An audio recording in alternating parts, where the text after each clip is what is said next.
২০২৪-২৫ অর্থবছরের জন্য ১১,৯৫,৪৮৬ কোটি টাকার বিকল্প বাজেট প্রস্তাব দিয়েছে বাংলাদেশ অর্থনীতি সমিতি। সোমবার সকালে বাংলাদেশ অর্থনীতি সমিতির কার্যালয়ে এই বিকল্প প্রস্তাব দেন তারা। তাদের প্রস্তাবিত এই বাজেটের আকার সরকারের প্রস্তাবিত বাজেটের চেয়ে ১.৫৭ গুণ বেশি।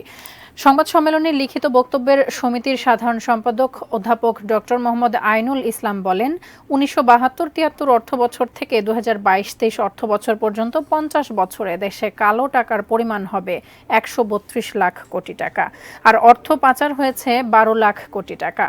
অর্থনীতি সমিতি মনে করছে, এই কালো টাকা আর পাচার হওয়া অর্থের ১% উদ্ধার করলে সরকারের আয় বাড়বে ১৫০০ কোটি টাকা। পাশাপাশি বাজেট ঘাটতি মেটাতে বৈদেশিক ঋণের উপর নির্ভরতা না রাখারও পরামর্শ দেন তারা। মূল্যবোধহীন দুষ্টচক্রগুলো বাংলাদেশের এগিয়ে চলার পথে এক কঠিন পারিপার্শ্বিকতা সৃষ্টি করেছে এবং করে চলেছে। এই অবস্থা থেকে মুক্তির জন্য সাবলীল রাজনৈতিক, বিচারিক, প্রাতিষ্ঠানিক ব্যবস্থা গ্রহণ করতে হবে।